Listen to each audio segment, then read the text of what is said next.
Article. There are two kinds of article. This article has two types. The first you have to know, this is called indefinite, and this indefinite article has two members, a or an, and this definite article has only one member.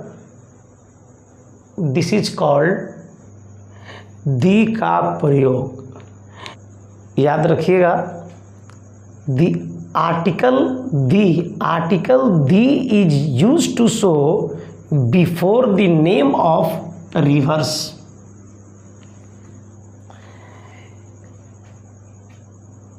Reverse यानी कि नदियों के नाम के पहले हम दी लगाते हैं। याद रखिएगा, अगर मैं लिखूं गंगा, यमुना, पुनपुन, सरस्वती,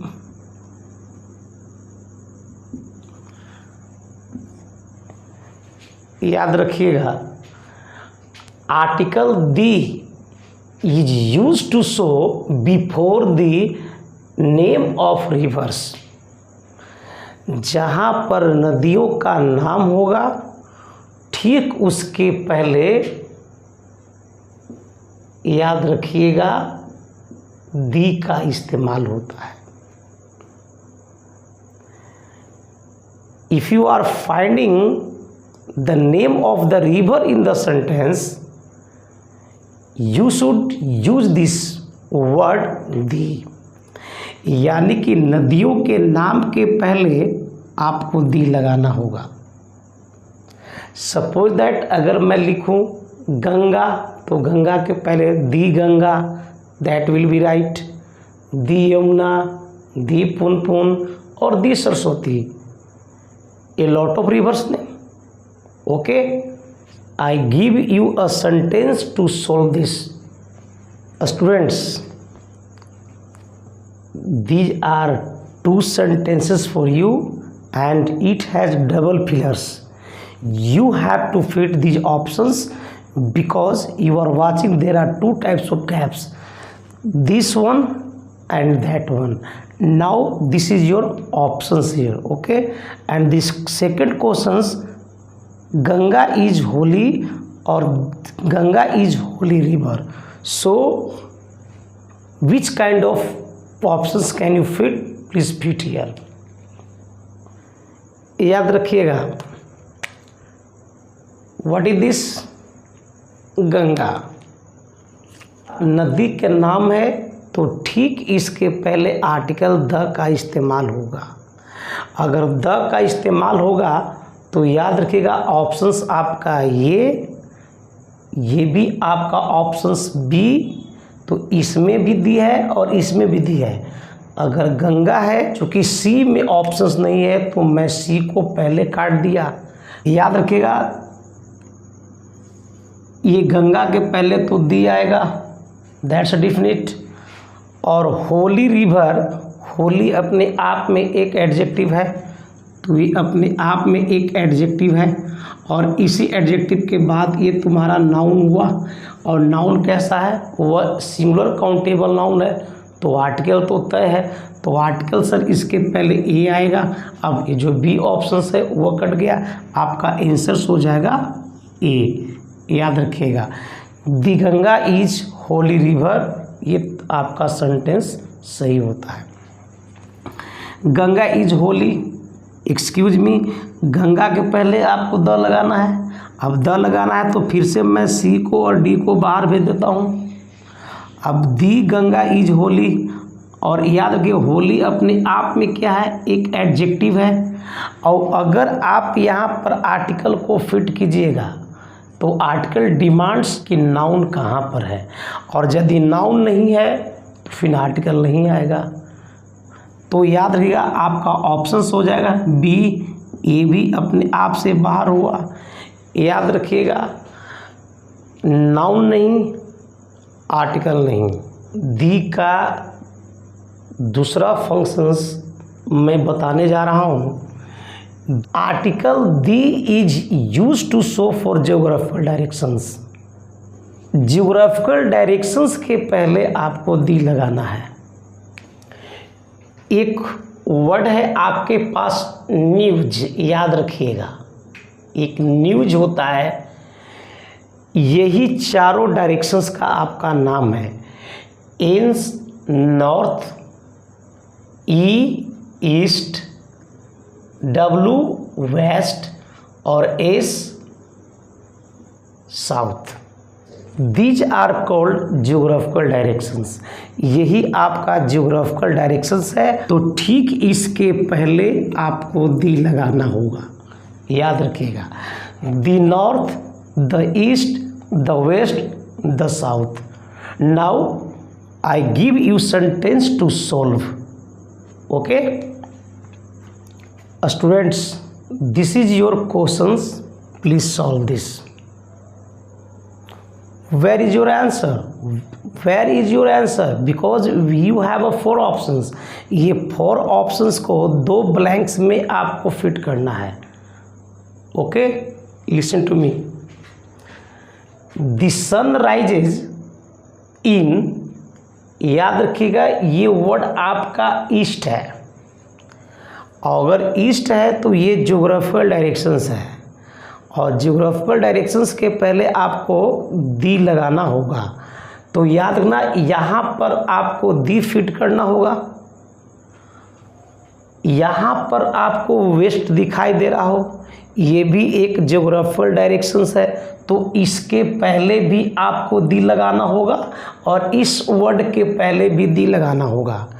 यानी कि पहला ऑप्शन दी ए, ये बाहर, एन ईस्ट के पहले एन, ऐसा मत समझिएगा कि ईस्ट के पहले एन आएगा। ये ईस्ट ज्योग्राफिकल डायरेक्शन है और इसके पहले दी आएगा। तो याद रखिएगा, ये भी आउट हुआ, ये भी आउट हुआ। Your answers will be D. D will be the right answer. The wind is coming from an east. This is your geographical direction, so and north will be west, north without article, it's not good, so your answers will be D. D will be the right answers. Okay, if the sentence has of the two, I mean 1 2 comparison plus selection। याद रखिएगा student, किसी भी sentence में अगर of the two हो और C indicates here comparisons plus selections अगर हो, दो चीज़ों में, I mean of the two, the plus A2 का इस्तेमाल होता है। A1 का मतलब हुआ एडजेक्टिव का first form, as you know rich. A2 का मतलब हुआ कंपैरेटिव, रिचर। और A3 का मतलब होता है एडजेक्टिव का third form, I mean superlative, richest. So A1 A2 A3, but we require here A2, the plus A2। Why? Because if you get this word in the sentence, then ये आपका एक adjective है। अगर इस adjective में suffix नहीं लगा हुआ है तो याद रखिएगा ये A1 है। और इसी एडजेक्टिव में यदि सर ER और OR, याद रखिएगा OR कुछ ऐसे लैटिन एडजेक्टिव्स होते हैं जिसमें OR लगता है, तो याद रखिएगा ये आपका A2 है। और इस एडजेक्टिव में अगर EST और ST अगर लगा हुआ है तो ये आपका A3 है। याद रखिएगा ये आपका A3 है। एडजेक्टिव, याद रखना इसमें यदि कुछ नहीं लगा हो, यानी कि सर इसमें सफिक्स का प्रयोग नहीं हुआ हो और इसके पहले अगर मोर है तो याद रखिएगा ये आपका A2 है। और यदि सर एडजेक्टिव और इसके पहले आपका मोस्ट लगा हुआ हो, ये आपका A3 है, याद रखिएगा। He is gap of the two boys, you are watching this word of the two boys. अब टू बॉयज याद रखिएगा दी प्लस A2। अब where is your option the plus A2? Better A2, kind A1, the plus A2 और the plus A3, right answer will be D। Why? Because we are finding of the two, और अगर इसमें of the to है तो better मेरा A2 है, लेकिन sir ये विदाउट दी का है, विदाउट आर्टिकल का है। काइंड हमारा A1 है, A1 नहीं आएगा। और द लेजिएस्ट ये आपका सर सुपरलेटिव है, ये वर्ड नहीं आएगा। और the taller that will be the right answer. Okay, of the two sentences the first is, you are watching this gap, याद रखिएगा हार्डर, द हार्डेस्ट, इजी और the easier. So I have just out you कि of the two, याद रखिएगा of the two ये sentence में आया हुआ है। और यदि इसमें एडजेक्टिव बना तो A2 तो आएगा ही, बट उसके पहले दी प्लस लगाना होगा, I mean the plus A2। Harder A2 है बट आर्टिकल दी नहीं है, ये आउट हो गया। दी हार्डेस्ट ये सर सुपरलेटिव है, ये नहीं आएगा। Easy that's A1, I mean ये पॉजिटिव डिग्री है, ये नहीं आएगा। Your answers will be D, I mean the easier will be the right answers.